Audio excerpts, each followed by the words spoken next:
बिहार विधानसभा चुनाव के पहले चरण के मतदान के बाद एलजेपी रामविलास की सांसद और बिहार सरकार के मंत्री अशोक चौधरी की बेटी शांभवी चौधरी एक नए विवाद में घिरती नजर आ रही हैं। मामला मतदान के बाद उंगली पर लगी स्याही के निशान को लेकर है। दरअसल अशोक चौधरी अपनी बेटी शांभवी और परिवार के अन्य सदस्यों के साथ पटना के मतदान केंद्र पर वोट डालने पहुंचे थे। मतदान के बाद पूरे परिवार ने अपनी उंगलियों पर लगे स्याही के निशान को मीडिया के सामने दिखाया, लेकिन इसी के बाद राजनीतिक विवाद खड़ा हो गया। दरअसल शांभवी चौधरी ने पहले अपने दाहिने हाथ की उंगली पर लगी स्याही दिखाई और फिर बाएं हाथ की उंगली पर स्याही का निशान दिखाया। दोनों हाथों की उंगलियों पर स्याही लगे होने के कारण विपक्षी दलों ने सवाल खड़े कर दिए। कांग्रेस पार्टी ने इस वीडियो को अपने आधिकारिक सोशल मीडिया अकाउंट पर शेयर करते हुए आरोप लगाया कि 2 बार वोट डालने का मामला है। पार्टी ने पोस्ट में दोनों हाथों की उंगलियों पर लगे स्याही के निशान को लाल घेरे में दिखाया और लिखा, दोनों हाथ से वोट चोरी। इस वीडियो के सोशल मीडिया पर वायरल होने के बाद बड़ी संख्या में लोग इस पर प्रतिक्रिया देने लगे, तो वहीं उनकी पार्टी एलजेपी रामविलास ने कांग्रेस के आरोपों को सिरे से खारिज कर दिया। पार्टी के प्रमुख प्रवक्ता राजेश भट्ट ने कहा कि कांग्रेस पार्टी मुद्दा विहीन हो गई है और अफवाहों के सहारे राजनीति करने में लगी है। बिहार की जनता ने उन्हें पहले ही राजनीतिक वनवास दे दिया है। ऐसे झूठे आरोपों से जनता भ्रमित नहीं होगी। इसी के साथ विवाद बढ़ने के बाद शांभवी चौधरी ने खुद सामने आकर स्थिति स्पष्ट की। उन्होंने कहा कि ये एक ह्यूमन एरर था। उन्होंने कहा कि मतदान अधिकारी ने गलती से दाहिने हाथ पर स्याही लगा दी थी। बाद में पीठासीन अधिकारी ने कहा कि स्याही बाएं हाथ पर लगाई जानी चाहिए, इसलिए उन्होंने वहां भी निशान लगाया।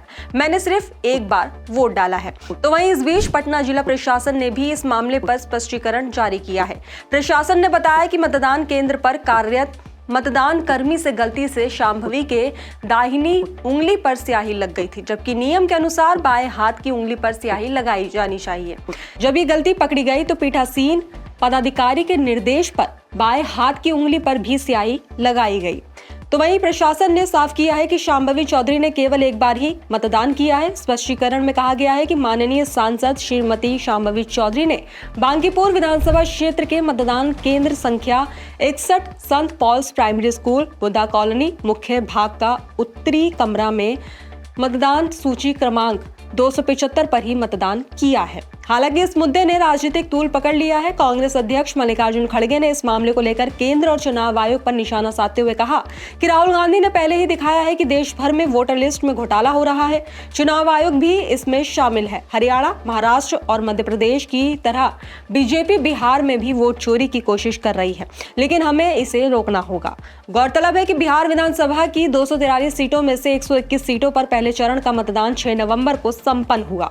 अब दूसरे चरण में 123 सीटों पर 11 नवंबर को वोटिंग होगी, जबकि मतगणना 14 नवंबर को की जाएगी। पहले चरण के मतदान के बाद भारत निर्वाचन आयोग ने बताया कि मतदान प्रक्रिया शांतिपूर्वक पूरी हुई है और किसी तरह की कोई बड़ी गड़बड़ी सामने नहीं आई है। आयोग ने कहा कि इस जांच प्रक्रिया में लगभग 455 उम्मीदवारों और उनके एजेंटों ने भी भाग लिया और किसी ने भी मतदान में अनियमितता की शिकायत नहीं की। इसलिए आयोग ने कहा कि इस जांच प्रक्रिया में लगभग 455 उम्मीदवारों और उनके एजेंट्स ने भी भाग लिया और किसी भी मतदान में अनियमितता की शिकायत नहीं की, इसलिए पुनर्मतदान की अनुशंसा नहीं की गई है। खैर, इस पूरी खबर पर आपकी क्या राय है, हमें कमेंट बॉक्स में जरूर बताएं। फिलहाल खबरों में बस इतना ही। बाकी देश और दुनिया की तमाम खबरों के लिए देखते रहिए TH।